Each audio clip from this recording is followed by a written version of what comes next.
संसार के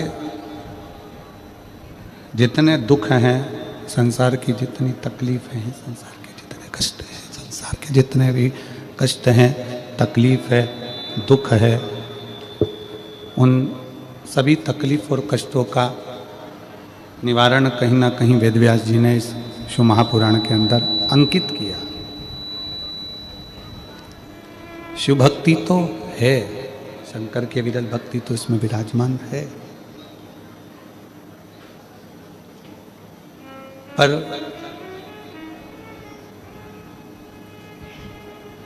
शिव भक्ति के साथ में सबसे मूल है हमारा शंकर की शरणागति।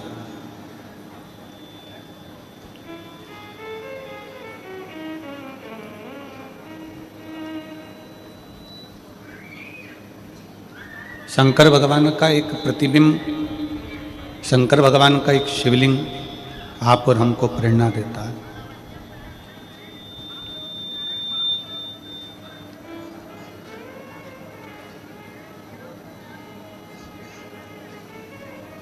शिव जी का एक शिवलिंग आप और हमको प्रेरणा प्रदान करता है। एक बहुत गोल, एकदम चिकना सा, सुंदर सा एक पत्थर,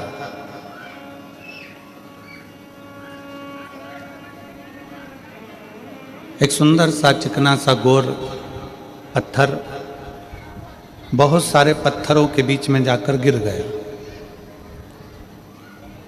खूब सारे पत्थर है वहां पर, और वहां वो एक गोल चिकना पत्थर वहां पड़ा है।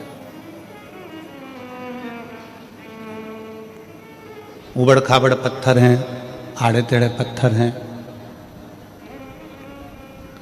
उन पत्थरों ने उस चिकने पत्थर से कहा कि हम भी पानी में रहते हैं, तुम भी पानी में रहते हो,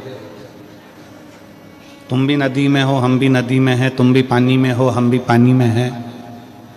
पर एक बात समझ में नहीं आती, हम आड़े टेढ़े ही रह गए और तुम इतने सुंदर चिकने गोल कितने अच्छे हो गए, कैसे हो सकते हो? पत्थर ने कहा कि तुम नदी के किनारे पर एक जगह पर स्थिर होकर बैठे रहे और मैं पानी के थपेड़े में, पानी के बहाव में, पानी के साथ में बहता रहा, बहता रहा, बहता रहा। इतने थपेड़े मैंने पानी के खाए, इतना इतना घिसा गया हूँ पानी में और पर्वतों में, पत्थरों में, नदी के बहाव में, कि मैं चिकना होकर, सुंदर होकर मंदिर में शिवलिंग के रूप में विराजमान होकर पूजा रहा हूँ।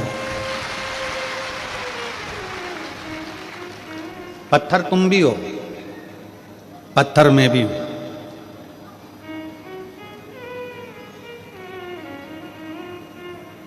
तुम नदी के किनारे पर एक स्थिर हो गए, संघर्ष नहीं किया तुमने।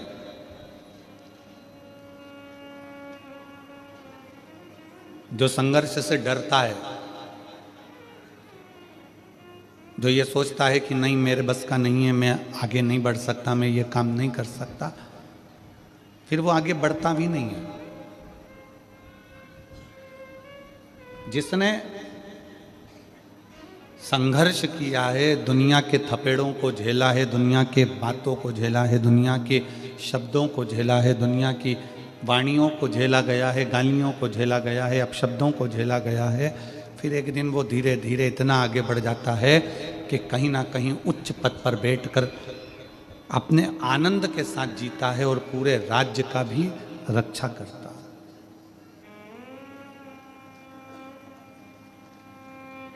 कितने अपशब्द कहते हैं, कितने कितने ताने दिए जाते हैं, कितनी कितनी गाली दी जाती है, तब जाकर व्यक्ति ऊपर पहुंच पाता है। माननीय भारत सरकार के प्रधानमंत्री जी को कोई चाय वाला कह दे, कोई चौकीदार कह दे, कोई कुछ कह दे, कोई कुछ कह दे, कोई कुछ कह दे, इतने इतने शब्द। ये वही है शिव महापुराण की कथा कि जिसने संसार के थपेड़ों को, संसार के शब्दों को, संसार की वाणी को, संसार की गालियों को जिसने सह लिया, वही मंदिर में जाकर पूजा गया और वही उच्च पद पर बैठ गया।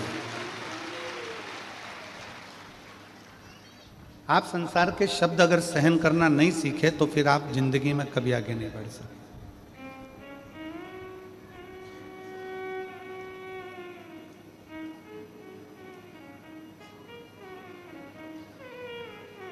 कितना ही आप प्रयास कर लो। अब आप अपनी भक्ति के इस हृदय चित्त से विचार करिएगा कि कल कथा में चल रहा था कि ग्रंथ, संत और भगवान। ग्रंथ को पकड़ो, संत को पकड़ो और भगवंत को पकड़ो। शिव महापुराण की कथा कहती है, मान लो आप ग्रंथ को भी नहीं पकड़ पाए, हो सकता है कि अपन पढ़े लिखे ना हो सकता है हमने पढ़ाई ना करी, हम शिक्षित ना हो। पर शिव महापुराण की एक बात बड़ी सुंदर कहती है, आप भले शिक्षित ना हो पर शिव तत्व कहता है कि अपनी आने वाली पीढ़ी को, अपने बेटों को, अपनी बेटियों को, भले आप शिक्षित नहीं हो पर आने वाली पीढ़ी में अपने बेटों को, अपनी बेटियों को, अपने पोते को, अपनी पोती को शिक्षा जरूर दिलाओ और उच्च शिक्षा दिलाओ, जिससे ये बच्चे आने वाले समय में कुछ अच्छा कर सकें।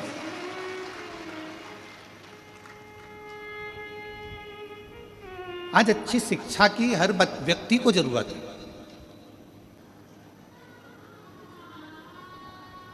बाहर का भोजन और बाहर का फैशन ये व्यक्ति के क्षेत्र को बर्बाद कर देता है, प्रदेश को, देश को बर्बाद कर देता है। फैशन भी बर्बाद करता है और बाहर का भोजन भी बर्बाद करता है। आज क्यों इतनी बीमारियां फैल रही है? लीवर खराब हो गया, किडनी खराब हो गई, थायराइड हो गया, शुगर हो गई, कहीं बीपी हो गया, कहीं आंखों से दिखना कम हो गया, कहीं कानों से सुनना कम हो गया, कहीं ब्रेन हेमरेज हो रहा है, कहीं ब्रेन ट्यूमर हो रहा है, कहीं गांठें हो रही हैं। उसका कारण क्या? हमारा खान पीन शुद्ध नहीं हो पा रहा। क्यों? ना जाने कौन कौन सा भोजन बाहर का आ गया, ऐसा ऐसा भोजन, कहीं मैदे का, कहीं काहे का, ऐसा ऐसा भोजन आ गया कि लोग उसे, वो फिर वही बात आ गई, दवा दबा कर खाओगे तो दवा खाने जाओगे। इतना दबा कर खा लिया कि आखिरी में दवा खाना चलेगा। गलत भोजन का त्याग।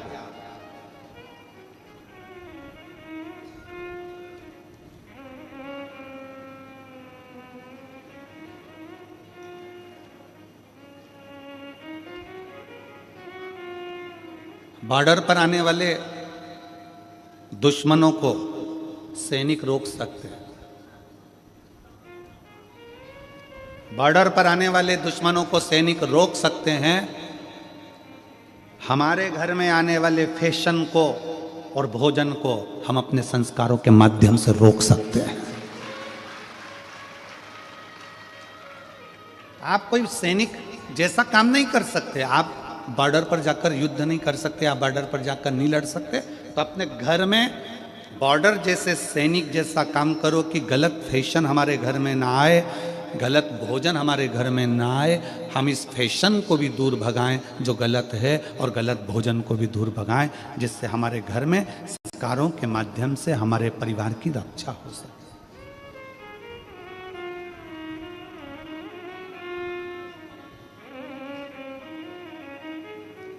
पहले हिंदी और बिंदी भारत की निशानी थी।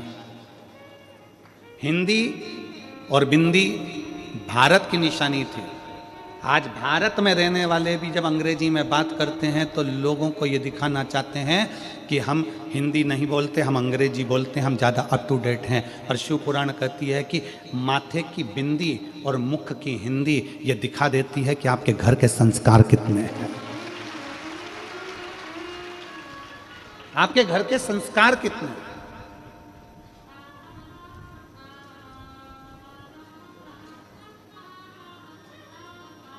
आप रोक सकते हो फैशन को, आपके घर के संस्कारों से। सैनिक जैसे आप नहीं बन सकते कि आप बॉर्डर पर जाकर लड़ लो, बॉर्डर पर किसी को रोक दो। दुश्मनों को रोकने का काम सैनिक का है, और घर में गलत फैशन और गलत भोजन को रोकने का काम आपका, आपके संस्कारों का।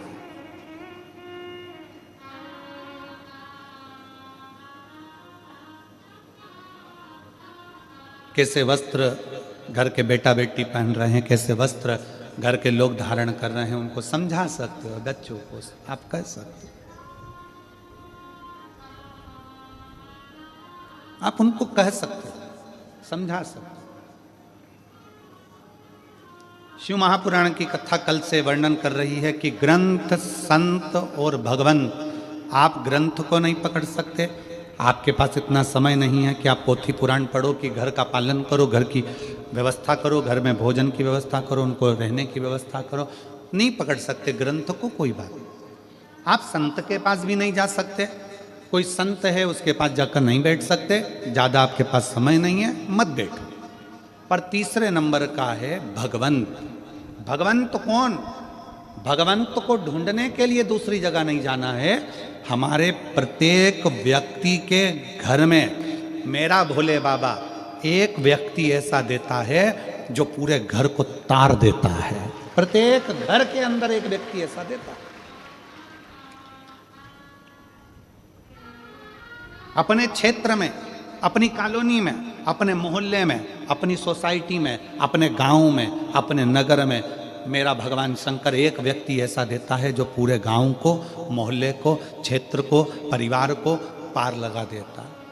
हम दिनेश जी, साहू जी, आपको इसके लिए धन्यवाद देंगे कि वास्तवता इतने छोटे से गांव को आपको इसलिए साधुता दे रहे हैं कि इतने छोटे से गांव हाले कोसा को शायद कोई क्षेत्र ऐसा नहीं है जिस क्षेत्र में हमने दूसरी बार इतनी जल्दी कथा करी हो, पर हाले कोसा की भूमि पर दूसरी कथा हो रही है।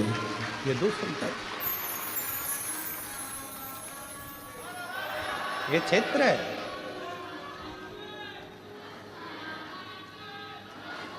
प्रत्येक घर के अंदर भगवान एक व्यक्ति ऐसा देता है। जैसे हिरण्यकशिपु के घर में एक प्रहलाद दिया है, उत्तानपाद के घर में बेटा ध्रुव दिया है, राणा जी के घर में मीराबाई दी है, कर्माबाई दी है, नामदेव जी दिए हैं, संत तुकाराम जी दिए हैं, रामकृष्ण परमहंस जी दिए हैं।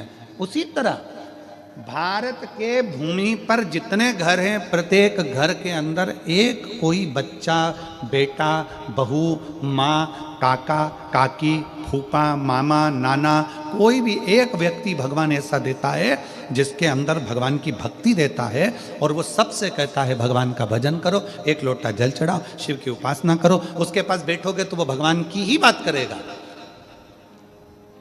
उसके पास जाकर बैठोगे तो सत्संग की ही बात करेगा, और वो पूरे घर को अकेला, जैसे प्रहलाद जी महाराज अकेले, प्रहलाद जी महाराज को भगवान नारायण ने वचन दिया था कि तेरी पीढ़ी दर पीढ़ी में रक्षा करूंगा। तो उस भले राक्षस घर में तेरा जन्म हुआ है, परंतु तेरी पीढ़ी दर पीढ़ी किसी को तेरी पीढ़ी के अंतर्गत मारूंगा नहीं, क्योंकि तूने मुझे प्राप्त किया।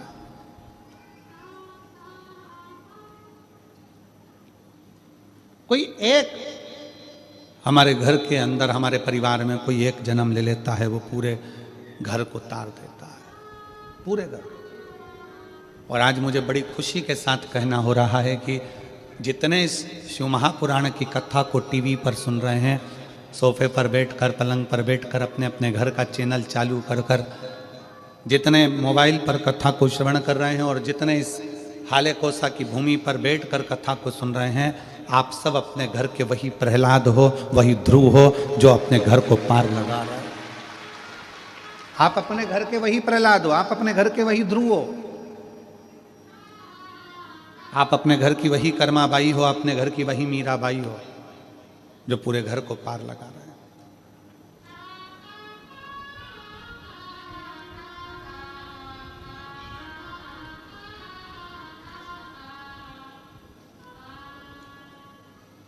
हर पल, हर घड़ी, हर क्षण आप किसी ग्रंथ को भी पूरा नहीं पकड़ सकते, संत के पास जाकर नहीं बैठ सकते, तो भगवंत को ढूंढो। भगवंत कहीं ढूंढने के लिए जाने की जरूरत नहीं है। भगवंत तुम्हारे घर के पास में होगा, तुम्हारे घर में होगा, तुम्हारे मोहल्ले में होगा, तुम्हारे क्षेत्र में होगा, तुम्हारी कॉलोनी में होगा, तुम्हारी सोसाइटी में होगा। कोई एक महिला पुरुष, बेटा बेटी, बच्चा बच्ची, कोई एक ऐसा होगा जो भगवान की भक्ति में डूब रहा होगा और आपको भी कहेगा कि क्यों दुखी हो, एक लोटा जल चढ़ाया करो। क्यों तकलीफ भोग रहे हो, भगवान शंकर की शरणागति में जाया।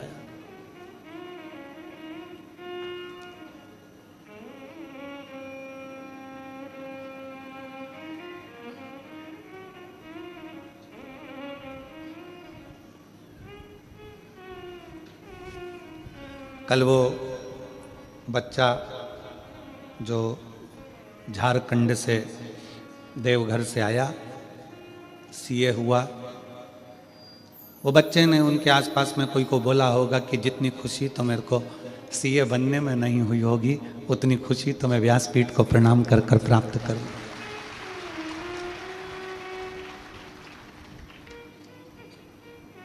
एक विश्वास आपके भीतर है ना,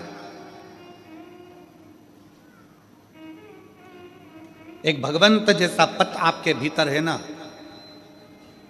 यहाँ पर जितनी बुजुर्ग मेरी माँ बैठी हैं ना, जितनी मेरी जीजियाँ बैठी हैं, जितनी मेरी नवयुवान बेटियाँ बहुएँ बुजुर्ग माता हैं, जितने मेरे भाई, जितने मेरे बेटा, जितने यहाँ पर बैठे हुए हैं, वो अपने घर में एक बल देते हैं, एक ऊर्जा देते हैं। जब घर का कोई व्यक्ति थोड़ा सा भी टूटता है ना, तो ये तुरंत कह देते हैं क्यों चिंता करते हो, एक लोटा जल चढ़ाओ, बेलपत्री शहद लगाकर शिव को चढ़ाओ, अपनी मेहनत को 4 गुना बढ़ाओ, अपने परिश्रम को बढ़ाओ, भगवान क्यों ना सुनेगा।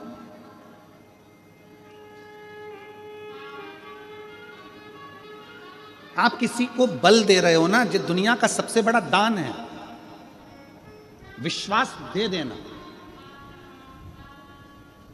और दुनिया का सबसे बड़ा पाप है विश्वास को तोड़ देना, भरोसे को तोड़ देना। यह दुनिया का सबसे बड़ा पाप है। और दुनिया का सबसे बड़ा पुण्य है किसी को विश्वास दे देना, किसी को भरोसा दे देना। बड़ी बीमारी हो गई, लीवर किडनी बेकार हो गया, कैंसर जैसा रोग हो गया, शरीर में गठान हो गई, तो भी आप खुश होकर उससे कह रहे हो काहे की चिंता करना। वो सियोर वाला महाराज कहता तो है, सारी समस्या का हल एक लोटा जल। क्यों रो रही हो, क्यों दुखी हो? अरे लीवर खराब हो गया, किडनी खराब हो गई, थायराइड हो गया, ब्रेन में ऐसा हो गया, ब्रेन हेमरेज हो गया, ट्यूमर हो गया, ये हो गया, वो हो गया, कैंसर हो गया। मत रो।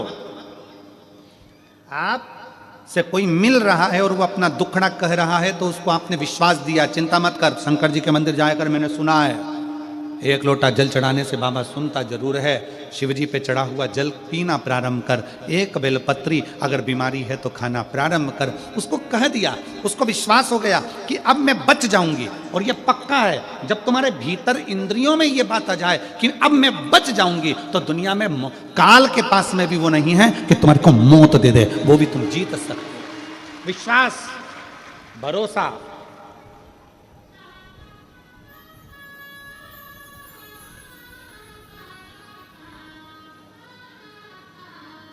हमारे पिताजी स्वर्गीय पूज्य श्री रामेश्वर जी मिश्रा जी, हमारे पिता, हमको एक किस्सा सुनाते थे।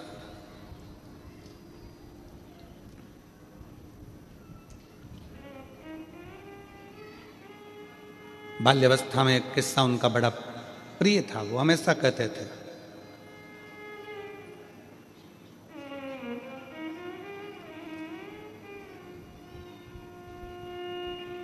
खेत में एक व्यक्ति सो रहा था, उसको सांप ने डस लिया,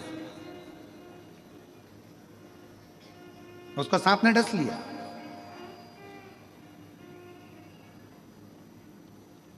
सांप डसा, उसकी नेत्र खुल गए, उसने देख लिया सांप डस के जा रहा है, चिल्लाया जम के, पत्नी उड़ गई, पास में सोई थी, उसने देखा, उसने भी देख लिया कि सांप डसा। जम के पत्नी ने कपड़ा बांधा, पति ने कहा मुझे सांप डस गया। पत्नी कहती है क्यों मूर्खों की तरह बात करते हो, पागल हो गए, सांप डस गया। अरे मैंने देखा सांप डस के अभी गया, काला सांप था बहुत भयंकर। पत्नी कहती है वो तो मैंने काले कलर की रस्सी पटकी हुई थी तो घड़ी बना के रखी थी, कोई सांप में अपनी डसा। चलो सो जाओ। पति सो गया, पाँव में दर्द हुआ। पत्नी ने पति को कॉन्फिडेंस दे दिया कि तुम्हें सांप ने नहीं डसा है। पति ने भी मान लिया कि मुझे सांप ने नहीं डसा। पत्नी ने नीम का काढ़ा बनाए पति को पिलाकर सवेरे पति काम पर लग गया, अपने कार्य में लग गया। 2 महीने हो गए, 2 महीने पति काम पर लगा रहा। 2 महीने बाद पत्नी ने ये बात अपने घर के लोगों को बता दी और घर के छोटे भाई ने अपने भाई को कह दिया भैया भाभी ने तुमसे झूठ कहा था पर सही बताए ना, 2 महीने पहले तुमको सांप ही काटा था। इतना तो सुना था। और पति मर गया। पति मर गया। क्यों? जब बड़ी बीमारी आती है, रोग आता है, तकलीफ आती है, कष्ट आता है, दुख आता है, कर्जा बढ़ जाता है, बहुत टेंशन में जमीन जायदाद सब चली जाती है, तब व्यक्ति सोचता है कि मरना ही साधन है। पर कोई शिव महापुराण का कोई श्रोता अगर उसके पास जाता है तो उसको बल दे देता है, क्यों चिंता करते, ऐसे कर्जे वर्जे तो भोलेनाथ यूं निपटा देता है, लोगों को जमीन पे से उठाकर आसमान तक छोड़ देता है। काहे की चिंता करना, उसको जो बल मिलता है। भले जिंदगी में बीमारी आ गई पर उसको कह दिया कि तू ठीक होगा, निश्चित है, और उसने ठान लिया कि मैं ठीक होऊंगा, तो बड़े से बड़ा रोग भी उसका ठीक हो जाता है। और उसने सोच लिया कि मैं तो अब जाऊंगा। उसने ये विचार कर लिया कि अब तो मुझे जाना है, उसने ये विचार कर लिया कि अब तो मुझे मरना है, उसने ये विचार कर लिया कि अब मुझे तो ये सा हो गया। ये उसने मन से सोच लिया, मन से। घुटने में जितना दर्द नहीं होता उतना तुम मन का दर्द बना ले तो बहुत तकलीफ है महाराज घुटना में, बहुत। घुटने से मैं नीचे नहीं बैठ सकती, मेरे घुटने में बहुत तकलीफ है, घुटने से मैं नीचे नहीं बैठ सकती। इतनी बड़ी बीमारी बना ली घुटने की। मन में बना लिया कि मैं घुटने से नीचे नहीं बैठ सकती, मैं ऐसा नहीं कर सकती, मैं वैसा नहीं कर सकती, 2 कदम नहीं चल सकती। अब तेरे घुटने में इतनी तकलीफ है और तू कह रही मैं 2 कदम नहीं चल सकती, और किसी सपेरे से सांप ला के छोड़ दो, फिर भगेगी कि नहीं भगेगी? जम के तो बोलो रही जीजियो, भगेगी कि नहीं भगेगी? सामने सांप खड़ा है, सामने मौत खड़ी है, भागना पड़ेगा। फिर घुटने का दर्द कहां गया? अर्थात हमने अपने अंदर ये बना लिया कि मेरा घुटना खराब हो गया, मेरा घुटना खराब हो गया। अरे चकाचक गाय का घी लो, असली घी, खूब जोरदार रोटी में लगाओ, चकाचक खाओ, घुटने का ग्रीस बढ़ना प्रारंभ हो जाएगा। गाय के घी से अच्छा दर्द चले जाता है। हमने बनाया कि मेरे पाँव में घुटने में दर्द है, दर्द है, दर्द है, दर्द है, तो वो दर्द मर्ज बन गया। दर्द मर्ज सब बढ़ता चले गया, बढ़ता चले गया। डॉक्टर को दिखाने गई, डॉक्टर ने कह दिया घुटना बदलना पड़ेगा। अभी भी सोच रही बहुत दर्द है। अब तू ये सोचना मेरे घुटने में कोई दर्द नहीं है, फालतू की बात। कहाँ जाना है बता, कहाँ चलना है? चल, हाले कोसा चलती हूँ था में 1 किलोमीटर दूर गाड़ी छोड़ूंगी, पैदल चल के चलूंगी। और दम थी, मन में प्रबलता थी, पैदल पैदल कमर झुक रही है, बूढ़ी अवस्था है, फिर भी चली आ रही है। और एक बहू छोटी सी अवस्था की बच्चों को लेकर कितनी दूर है, चला नहीं जा रहा, और बूढ़ी माँ पैदल पैदल चली आ रही है। उसके अंदर बल है, उसने सोच लिया मेरे शरीर में कोई रोग नहीं, मेरे शरीर में कोई बीमारी नहीं, ठीक होंगी, होकर रहूंगी। आई, कथा कर तत्व ग्रहण करा, घर गई, इतने में उसको लगा आज मैं बिल्कुल ठीक हूं, क्योंकि उसने मन से सोच लिया कि मैं ठीक हूं और ठीक हो जाऊंगी। हमने बनाया है।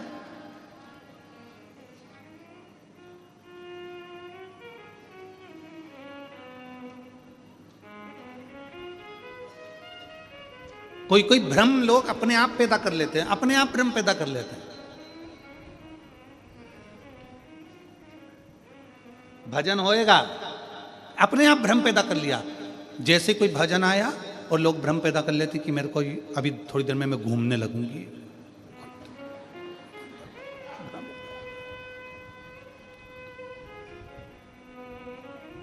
वो डोंगरगढ़ वाली मैया इतनी फ्री बैठी है क्या कि तुमने एकदम घूमना चालू कर और माँ आके तुम्हारे अंदर बैठ गई? हनुमान जी इतने फ्री बैठे हैं क्या कि तुम्हारे अंदर आकर बैठ जाएंगे? देवता इतने फ्री बैठे हैं कि थोड़ी थोड़ी देर में तुम्हारे घर तुम्हारे अंदर आकर बैठ जाएंगे? नहीं, हमने भ्रम बना लिया कि शरीर में ये लग गया, शरीर में वो लग गया, शरीर में ये लग गया, शरीर में वो लग गया। शरीर में कभी गांधी जी तो नहीं लगते? लगना चाहिए।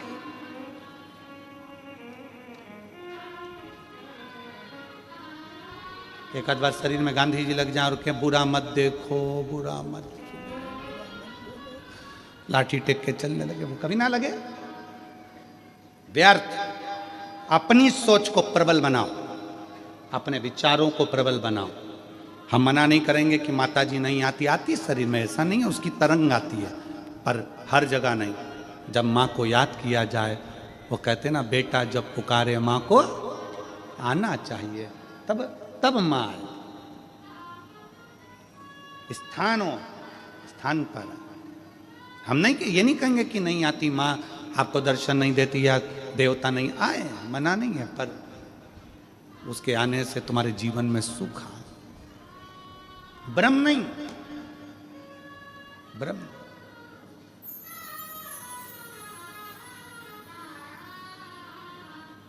भगवंत ढूंढिए, ग्रंथ नहीं लगे हाथ, संत हाथ ना लगे तो भगवंत को हाथ लगना चाहिए।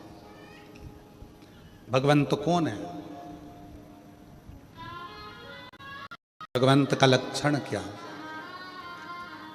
भगवंत का सबसे बड़ा लक्षण है ना काहू से दोस्ती, ना काहू से बैर।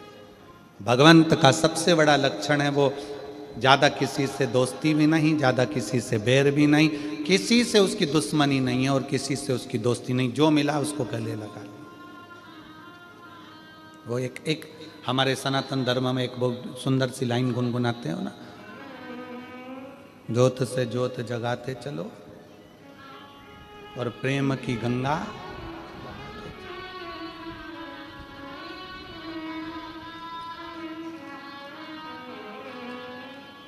राह में आए जो दीन दुखी, राह में आए जो दीन दुखी, सबको गले से लगाते चलो, प्रेम की गंगा बहाते चलो। ज्योत से ज्योत जलाते चलो, ज्योत से ज्योत जलाते चलो, प्रेम की गंगा बहाते चलो। राह में आए जो दीन दुखी, राह में आए जो दीन दुखी, सबको गले से लगाते चलो, प्रेम की गंगा बहाते चलो। ना काहू से दोस्ती, ना काहू से बैर, सबको अपना बना, सबको अपना।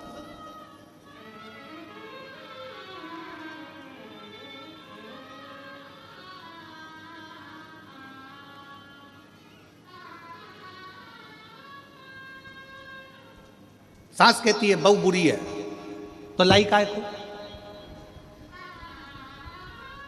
बहू कहती है सास बुरी है, तो आई काय को? क्यों आई?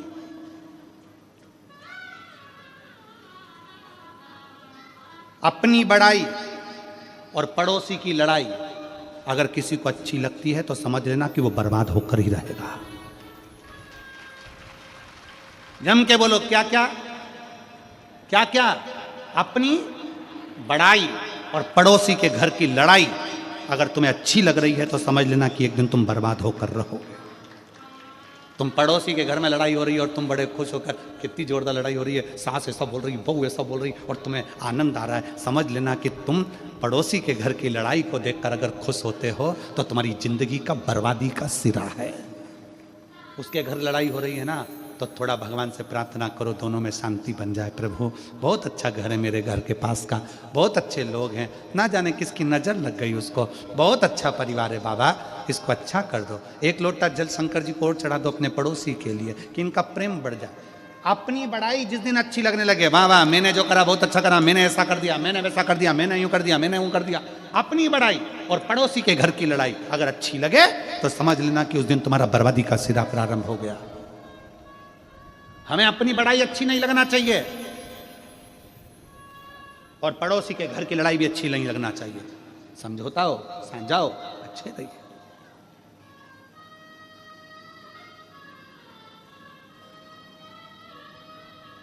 सास कह दे मेरी बहू बुरी है तो हम कहते हैं लाई काय को, और कोई कह दे कि मेरी सास बुरी है तो तू आई काय को।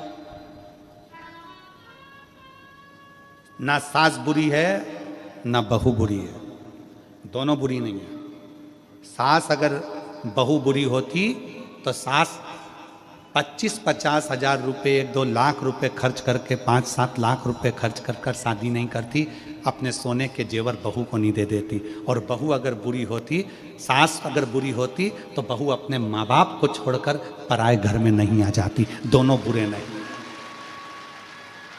दोनों बुरे नहीं है, ना सास बुरी है ना बहू बुरी है। तो बुरा क्या है? सियोर वाला महाराज, बुरा है क्या?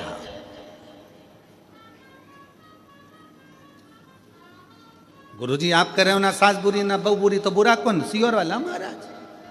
मतलब ना सास बुरी है ना बहू बुरी है, हम जो दिमाग में लेकर बैठे हैं, नीले कलर का चश्मा लगा के बैठ गए और सोच रहे सब पीले दिखें तो पीले दिखेंगे। बोलो तो जम के नहीं, कौन सा कलर के दिखेंगे? नीले। लाल कलर का चश्मा लगाया तो सब जम के बोलो जरा लाल दिखेंगे, काला लगाया तो काला दिखेंगे। सास ने जो चश्मा अपनी आंखों में चढ़ा लिया बहू के प्रति कि मेरी बहू ऐसी है, और चश्मा चढ़ गया उसके आंखों पर, उसके परिवार वालों ने चढ़ा दिया तुम्हारी बहू ऐसी, तुम्हारी बहू ऐसी, वो बहू ऐसी, वो बहू ऐसी, उसने चश्मा लगा लिया अपनी आंखों में, लेंस ऐसा लगा लिया कि वो बहू बुरी दिखने लगी, जो अच्छी दिखती थी वो बेकार दिखने लगी। बहू ने चश्मा चढ़ा लिया अपनी आंखों पर कि सास बुरी, सास बुरी, तो वो बुरी दिखने लगी।